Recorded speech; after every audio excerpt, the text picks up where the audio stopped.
Hello friends, welcome to my channel. Friends, technical assistant మరియు multi tasking staff పోస్టులకు అయితే మా యొక్క నోటిఫికేషన్ ఇవ్వడం జరిగింది. ఇది ఎక్కడంటే వికారాబాద్ మున్సిపల్ కమిషనర్ విక్రమ్ సింహారెడ్డి గారు అయితే ఈ యొక్క పేపర్ ప్రకటన అయితే ఇవ్వడం జరిగింది.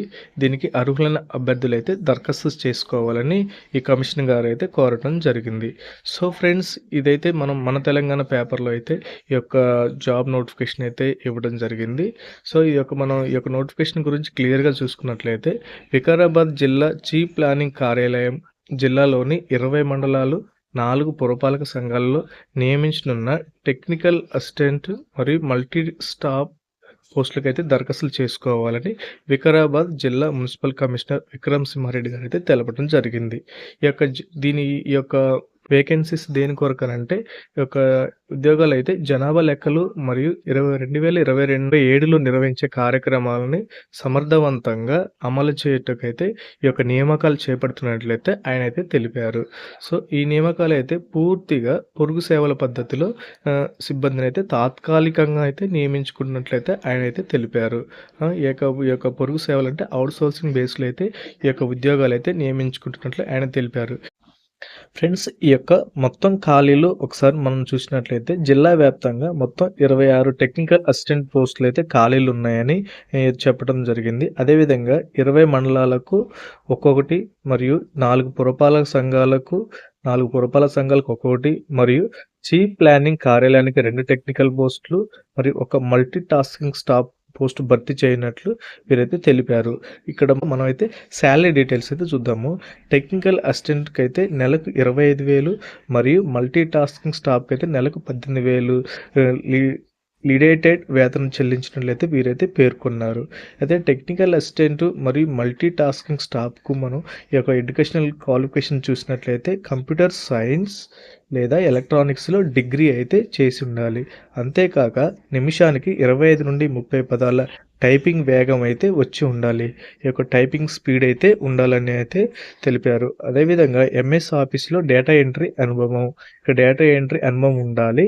అదేవిధంగా డిజిటల్ మరియు మొబైల్ అప్లికేషన్లపై కనీసం పరిజ్ఞానం అయితే అవసరమని వీరైతే పేర్కొన్నారు. ఈ నియామకాలు అయితే పూర్తిగా పొరుగు సేవల పద్ధతిలో మాత్రమే ఉంటాయని వీరైతే తెలిపారు. భవిష్యత్తులో ఈ యొక్క శాశ్వత నియామకంపై ఎటువంటి హక్కు ఉండదని తెలిపారు. ఇవన్నీ అవుట్సోర్సింగ్ బేస్డ్ విధానంలో వీరైతే ఫిల్ చేస్తారు. అదేవిధంగా వీళ్ళకైతే ఈపీఎఫ్ మరియు ఈసీఎస్ వంటి ప్రభుత్వ నిబంధనల ప్రకారం అమలు చేయబడతాయని వీరైతే తెలిపారు. వీళ్ళకి ఈపీఎఫ్ మరియు ఈసీఐసి వంటి యొక్క మాత్రం వీళ్ళకి అమలు చేయబడతాయని అయితే వీరు తెలిపారు. దరఖాస్తును బయోడేటా లేదా మీ యొక్క రెజ్యూమ్ను వాటికి విద్యార్థి ధృవపత్రాలు మరియు మీ యొక్క ఏదైనా ఎక్స్పీరియన్స్ ఉంటే అనుభవం కలిగిన ధృవపత్రాలు మరియు 2 పాస్ ఫోటోలు మరియు ఆధార్ కార్డులు మరియు కుల ధృవీకరణ పత్రము అన్ని జత కలిపి 2 సెట్లు మీరైతే గమనించండి. 2 సెట్ల జిరాక్స్ కాపీలను ఇక మెప్మా వికారాబాద్ మున్సిపల్ ఆఫీస్లో మెప్మా కార్యాలయం ఉంటుంది. వీటిని మీరు మార్చి 9 లోపు సాయంత్రం 5 గంటల లోపు అయితే అక్కడ అందజేయాలి. అయితే మీ యొక్క బయోడేటాతో మీరైతే మార్చి 9 లోపు సాయంత్రం 5 గంటల లోపు ఈ యొక్క ఆఫీస్లో అయితే మీరు ఈ యొక్క జిరాక్స్ కాపీలను మీరైతే వీటన్నిటిని జత చేసి అక్కడ మీ యొక్క ఆఫీస్లో ఇవ్వాలి మీరైతే. సో వీటికి ఇంకా మీకు ఏమైనా డౌట్లు ఉంటే ఇక్కడైతే మీకు ఫోన్ నెంబర్ అయితే ఇవ్వడం జరిగింది. ఈ మెప్మా సెక్షన్లో మీరైతే సంప్రదించవచ్చు. వికారాబాద్ మున్సిపాలిటీ ఆఫీస్లో వీటికి ఈ యొక్క ఫోన్ నెంబర్ ఏదైనా డౌట్లు ఉంటే ఈ ఫోన్ నెంబర్కి కాల్ చేసి మీరైతే క్లియర్గా తెలుసుకోవచ్చు. సో ఫ్రెండ్స్, దీనికైతే అందరూ అయితే అప్లై చేసుకోవచ్చు. అన్ని డిస్ట్రిక్ట్ వాళ్ళు కూడా అప్లై చేసుకోవచ్చు. ఒకసారి అయితే ఏదైనా నోటిఫికేషన్ మీరైతే క్లియర్గా చూసుకోండి. మీరైతే ఫోన్ నెంబర్కి ఏదైనా డౌట్ ఉంటే ఈ యొక్క ఫోన్ నెంబర్కి ఒక్కసారి కాల్ చేసి ఏ విధంగా అప్లై చేయాలి కనుక్కోండి. సో ఫ్రెండ్స్, అయితే మీరైతే ఈ యొక్క ఎడ్యుకేషనల్ క్వాలిఫికేషన్స్ అయితే అన్ని జిరాక్సెస్ అయితే 2 సెట్లు తీసుకొని అయితే ఒక ఆఫీస్కి అయితే వెళ్ళండి. So friends, thank you.